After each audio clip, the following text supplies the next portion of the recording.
Welcome to the Deep Dive. Absolutely. And today we're diving into Haruki Murakami's The Wind-Up Bird Chronicle. We've got a great mix here, literary analyses, reviews, even some juicy excerpts from the novel itself. Right, so our mission today, we want to figure out why this book, which is pretty sprawling and, let's be honest, kind of surreal, struck such a chord with American readers, and pull out some of the main ideas and characters. Definitely. Okay, so where should we start? Maybe that initial American reaction, especially how it's stacked up against someone like Kafka. Good idea. Yeah, the sources mentioned that American scholars, well, they found Wind-Up Bird really hard to pin down. They saw it as highly original. Which is interesting, right, because it suggests that its uncategorizability was actually a big part of its appeal early on. They just hadn't seen much like it. Exactly. And that contrasts pretty sharply with how they apparently viewed Kafka, specifically Kafka on the Shore. One source kind of dismissively calls it maybe a mere Bildungsroman. Yeah, a bit harsh perhaps, but the point seems to be that Kafka's work, or at least that novel, felt like it fit into, more established boxes. So maybe the simpler structure of Kafka on the Shore, more linear maybe, made it feel easier to grasp. That seems to be the thinking. Wind-Up Bird, with all its layers and weaving storylines, it just demanded a different kind of engagement, resisted those easy labels. Okay. Well, speaking of layers, let's get into the characters. Murakami throws some memorable ones at you right away. Oh yeah, Multicano, the clairvoyant. With a red vinyl hat. I mean, that detail alone tells you you're not in Kansas anymore. Right? Totally. Signals this departure from the everyday. And then you have Cinnamon, the silent guy, this sort of secret agent type, very focused on cleanliness. What's the effect of beating these two so early on? Well, I think they immediately set the tone. Multicano, with her weird job and, the hat, she kind of opens the door to the unseen, the idea that strange people might hold important answers. And Cinnamon, his silence, his obsession, it's unsettling, suggests hidden depths, maybe something not quite right lurking under the surface. It's like Murakami saying, pay attention, things aren't straightforward here. And then there's Mei Kasahara, the teenage neighbor, just sunbathing. She seems like an observer figure herself, almost. Exactly. One source had a great line about it, comparing Murakami's character building to watching strangers on a bus. You get these unfiltered glimpses and you feel this weirdly intimate connection. Yeah, I like that analogy. It makes you really curious about their inner worlds, even the seemingly minor characters. And that idea of inner worlds, hidden depths, it connects to this concept of projected places that comes up in relation to both Wind-Up Bird and Kafka on the Shore. Projected places. Yeah. Okay, unpack that a bit. Basically, the idea is that characters in both books kind of create or inhabit these mental landscapes, these projected places, sometimes without even realizing it. It's a way to deal with desires or maybe escape trauma. Like internal worlds made external. Something like that. So in Kafka on the Shore, you have Kafka running from his dad's Oedipal curse and Saiki connecting with her dead lover through him. Right. And in Wind-Up Bird, it's Toru, our protagonist, having these bizarre experiences down the well or accessing room 208 in his dreams. Exactly. And that voice in his dream. Forget about everything. You're lying in nice warm mud. We all come out of the warm mud and we all go back to it. Wow. That's a really primal image. What do you think that points to? Well, it feels like a desire for oblivion, doesn't it? Like going back to a state before thought, before pain, a way to escape the messiness of life. It really emphasizes the power of the subconscious in the book. Yeah, powerful and a bit creepy. Okay, let's dive into some of the actual moments from the excerpts. The whole thing kicks off with the search for the cat, right? Noboru Wataya. The cat with the same name as Kumiko's brother, yeah. Which Mei Kasahara finds very impressive, apparently. Oh, yes. And the description of that vacant house where the cat might be. What does that set up? Well, you get this immediate sense of decay. Rusty railings, the stone bird statue in the weeds, old lawn chairs. It mirrors this underlying unease.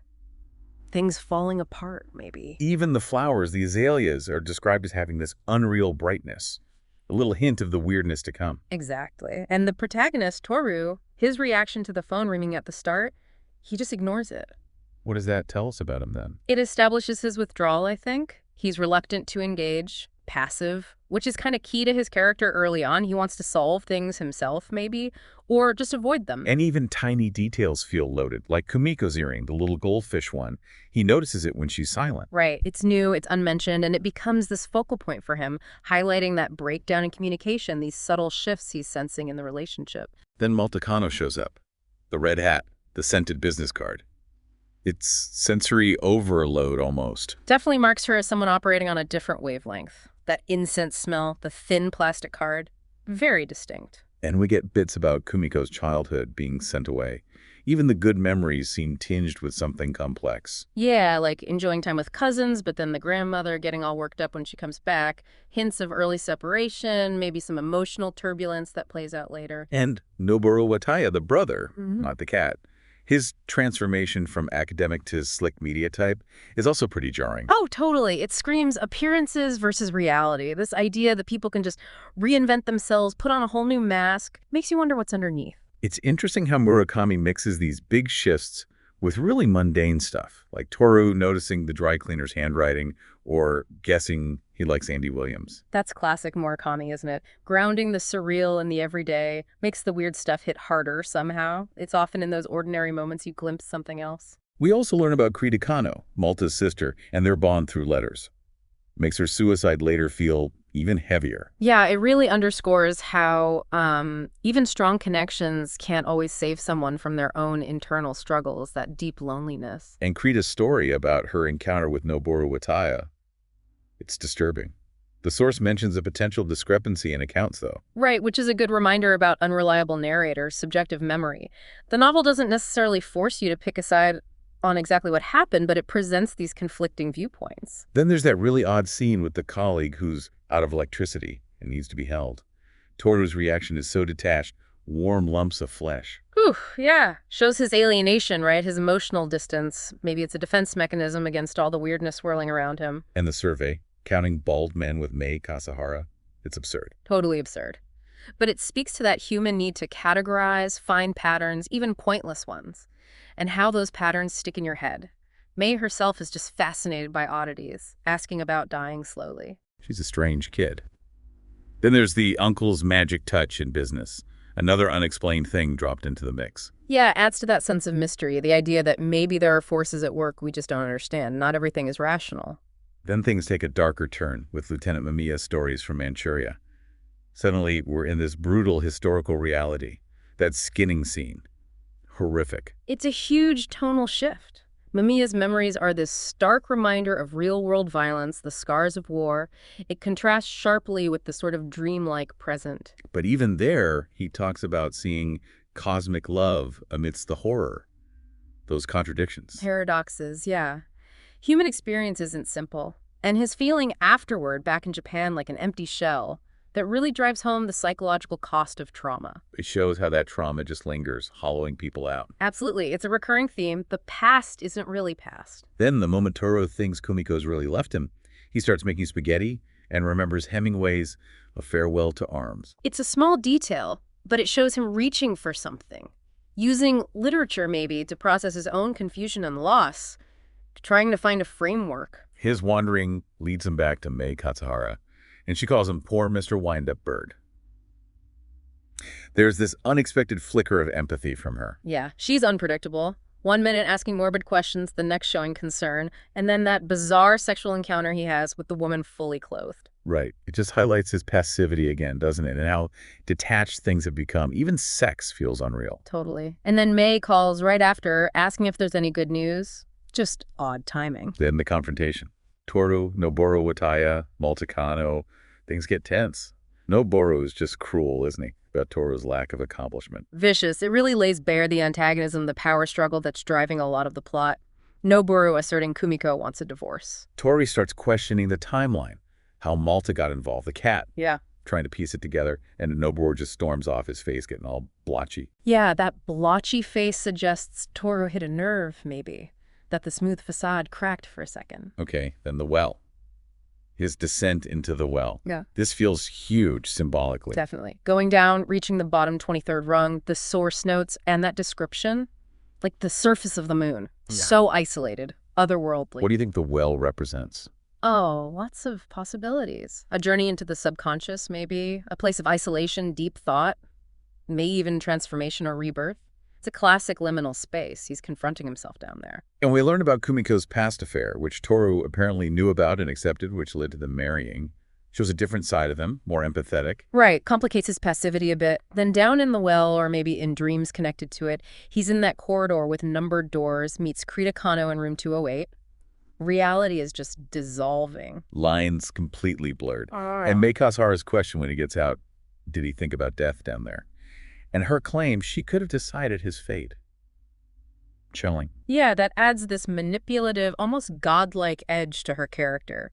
Her fascination with life and death and her weird connection to Toru, it gets darker. He loses track of time in the well, fights checking his watch.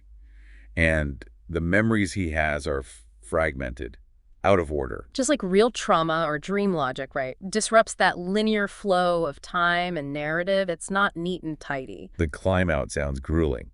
And then he gets back to the empty house and finds Kumiko's note. Ah, the note. I was always extremely glad that I had married you. And I still feel that way, so why? Leaves you hanging with that huge unanswered question. Why does she leave? Exactly. That contradiction fuels his whole search. And then Malta Kano calls, worried about Prita disappearing after visiting his house. And he finds the well cover back on, the rope ladder gone. Suspects Krita climbed out, and then the mark appears on his cheek, that blue-black stain. Right, in the same place he felt heat in the well. Another physical manifestation of these strange events. Reality is getting seriously porous for him. He struggles to tell dreams from waking life, especially about Krita. And her account of... Well, the encounter with a man named Wataya, presumably Noboru. It's fragmented, disturbing, loss of self, near-death sensations. She talks about feeling like cold porridge, like a dead person watching her own autopsy, but says it gave her a new self. It's deeply unsettling. Very. And then Mei Kasahara drops another bomb. She knew he was in the well the whole time, chose not to help right away. Wanted to see how close he'd get to death. Yeah. What is her deal? It suggests this really strange, maybe unhealthy possessiveness or connection. And then she asks if he slept with Krita, just straight out. And asks if he got a letter from Crete. She's involved somehow, or wants to be. Then the uncle visits, notices the mark, but they just sit quietly on the veranda, a moment of calm amidst the chaos. Discussing the unique feeling of a veranda. Classic Murakami detour. Yeah. Then Mei pops up again, asks for money, leaves. More randomness. He talks to an old man managing the Miyawaki property. The vacant house hears about rumors. A speculator buying it. Just adds to the background texture, the sense of place. He wanders through Shinjuku, ends up back where he saw the man with the baseball bat earlier. Foreshadowing. Seems like it, especially given what happens later. He sees a mute young man in an apartment, notes the resemblance to the woman there, just another observation of other lives.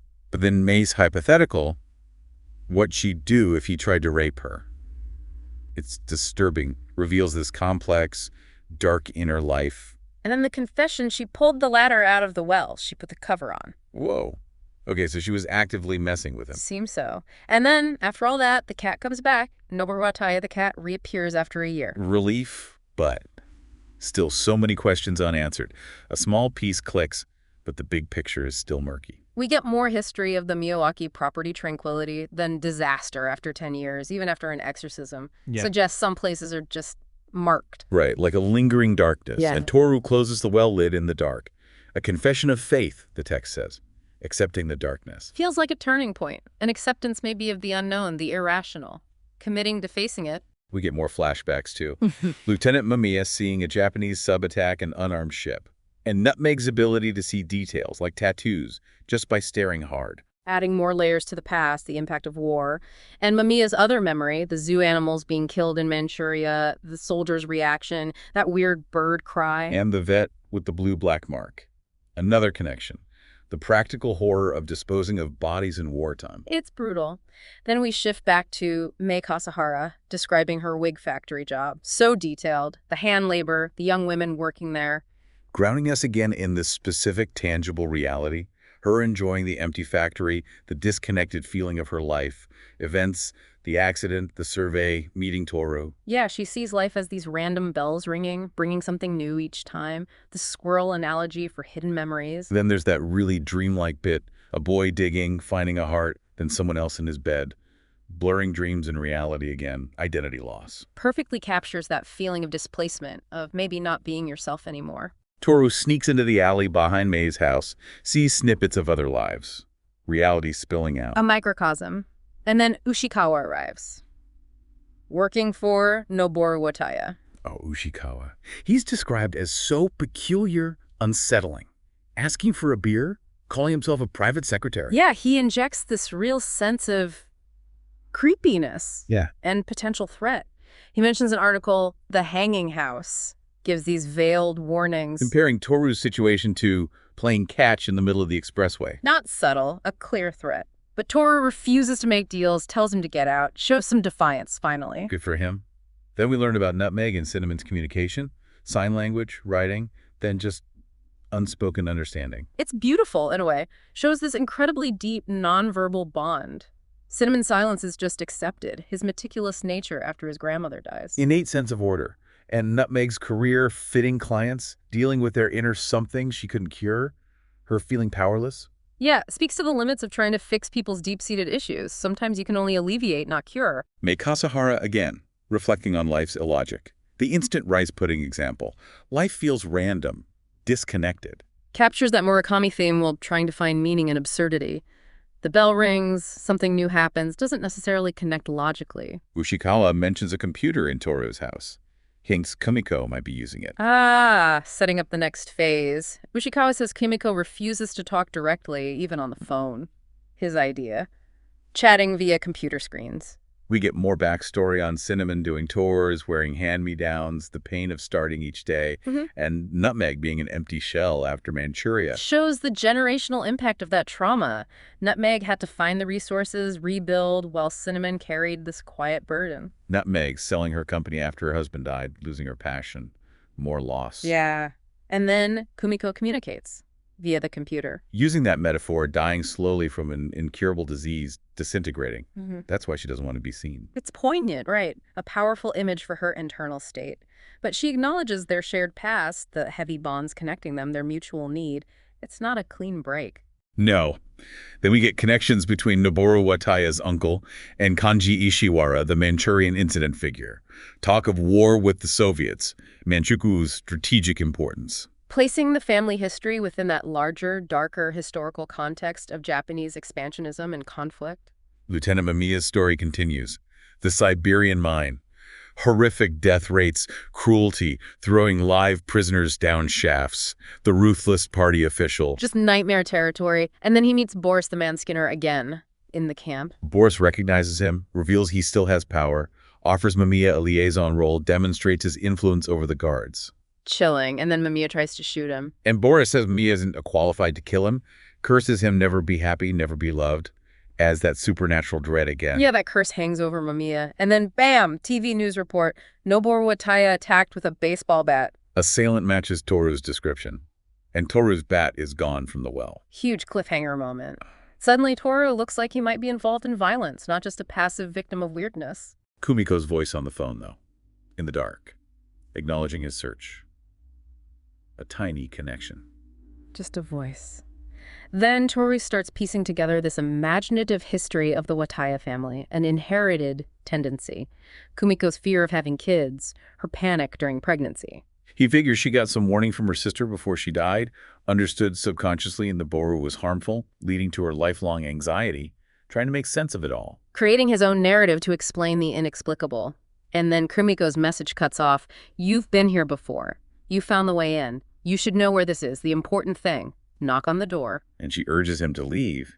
If you go now, you can still pass through the wall. Back to the surreal escape route. Total mystery. And finally, a message from Cinnamon on the computer, offering access to the Wind-Up Bird Chronicle program. A list of documents. Like the story itself contains the answers. The ultimate meta moment. Exactly. The narrative holds the key. Wow, okay. So, coming up for here after all that. Yeah. What a journey. We've got reality blurring with dreams, the past constantly crashing into the present, relationships that are incredibly complex and baffling, the search for identity, and just the sheer weirdness of life sometimes. Yeah, and I think you hit it. It's those ambiguous, surreal qualities, the way Murakami mixes the totally mundane with the utterly bizarre that really hooked American readers. They were looking for something original, something that tackled those deeper, stranger parts of being human. And, well, this book delivers that. For sure. We definitely bounce between different viewpoints, different clues. Yeah. Hopefully you had some aha moments listening along. So for a final thought to leave you with, think about that inherited tendency Toru imagines in the Wataya family. You're right.